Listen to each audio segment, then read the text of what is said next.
Hello, creative friends. Today we're going to be making another Christmas card. This silent, starry night on a snowy mountain. So let's start it. I'm using again my new set of watercolors, the Phoenix 24 set on my homemade palette, and now I'm making a rough sketch of the landscape with my Lumograph water-soluble pencil.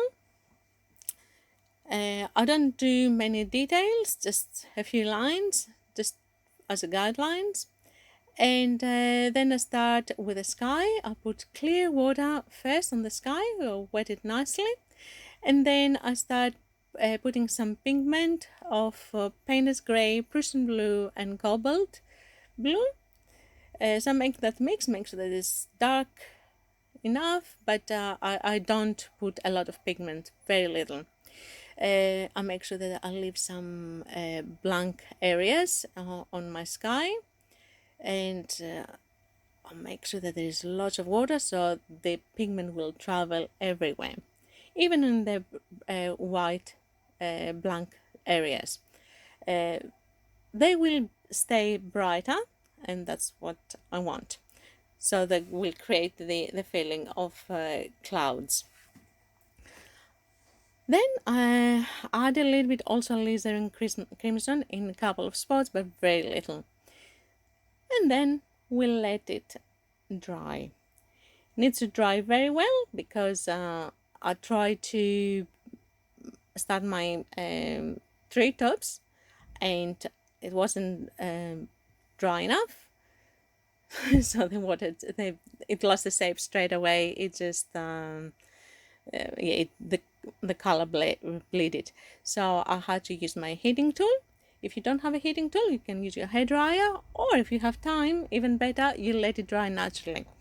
And once it's well dry, you start making your treetops on the further away mountain bank. We start with dry, wet on dry for the treetops, and we're finishing the trees with wet on wet on the mountain. That creates the feeling of the shadows on the snow, from the tree shadows on the snow. And for today, that's what's the impression that it's creating. Other times, it's a great technique for misty treetops and mountains. So we made our trees from both sides, pretty small because they're very far away. Then we'll put a little bit pigment on the mountain banks just to create the feeling of the snow. Then we'll make sure that it's not completely even, and we lift up some pigment with a thirsty brush. And then I decided to make a little village on the valley between the two mountains. First, I draw them quickly with my pencil, and then I put a little bit pigment on the roofs and one side of the homes just to give the shape a little bit. I made sure that I kept some white areas so I can put after the lights.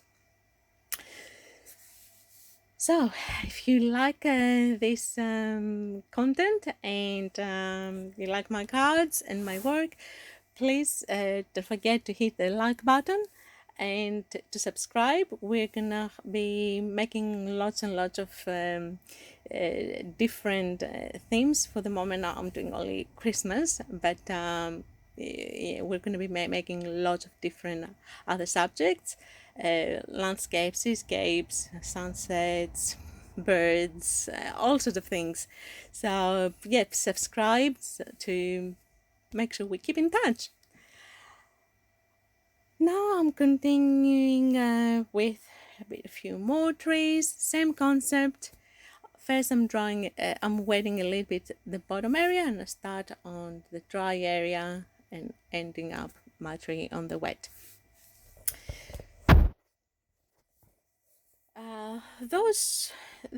This second line that I've made probably is, I'm not sure, maybe it wasn't needing as much, and I shouldn't be making so much detail, because then the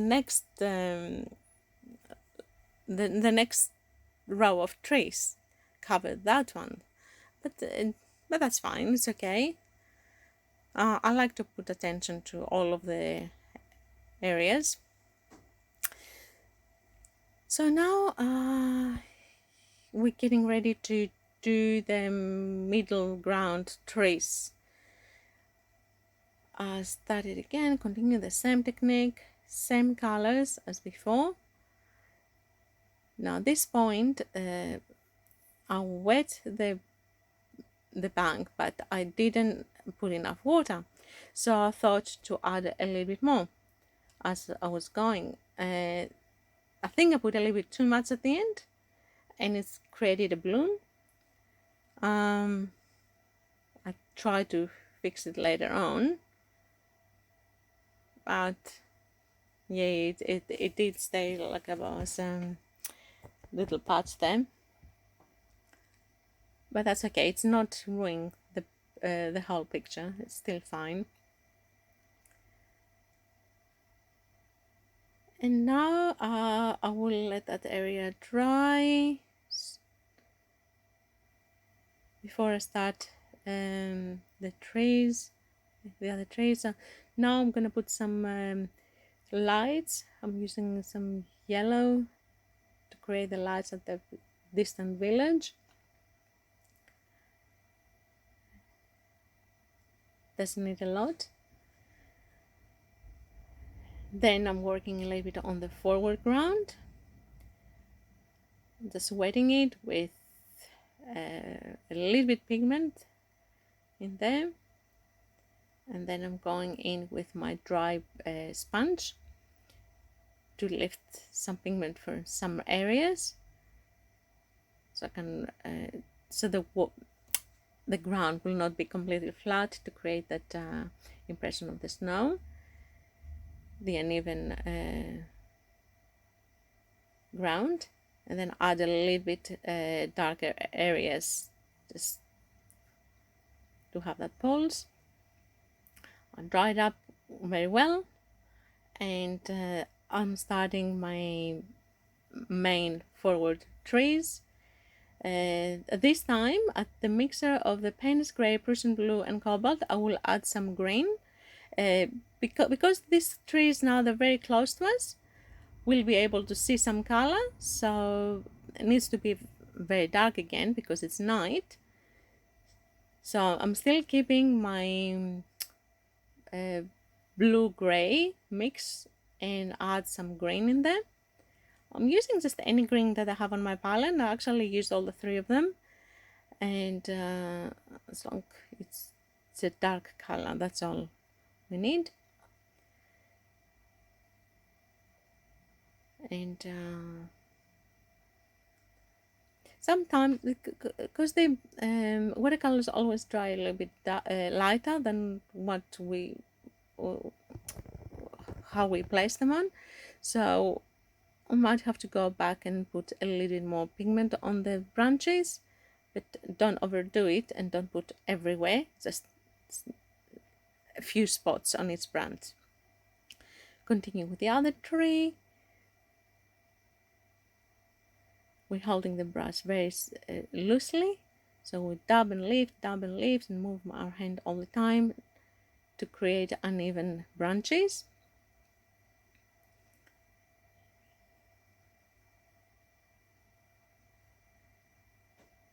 Just a little bit on we've done also on the ground, just a couple of lines to create the uneven area of the ground. Now, as we're waiting for the trees to dry up before we put the snow on the branches, try to make the star with my stencil because I like using my stencil. It didn't work very well, so I lifted a bit and then I tried to do it by hand, and that worked much better. Uh, it's a little bit too big, the star, but well, it's a Christmas star, so it needs to be large. Yeah. I might put a little bit gouache in the middle because the yellow that I use is very bright. And so I will tone it down a little bit with white gouache, and then I'll continue using my gouache for the branches of the trees. I will put some snow on the branches, very uneven. Nothing is straight. Nothing is has the same pattern. Doesn't follow the same pattern. It needs to be completely uneven. And maybe the first time it's need to put a little bit extra, another layer of snow. And I think we're almost there. A little bit splattering to create the feel of the stars or snow. I'm trying to fix a bloom here. And that's it. It's time for the signature.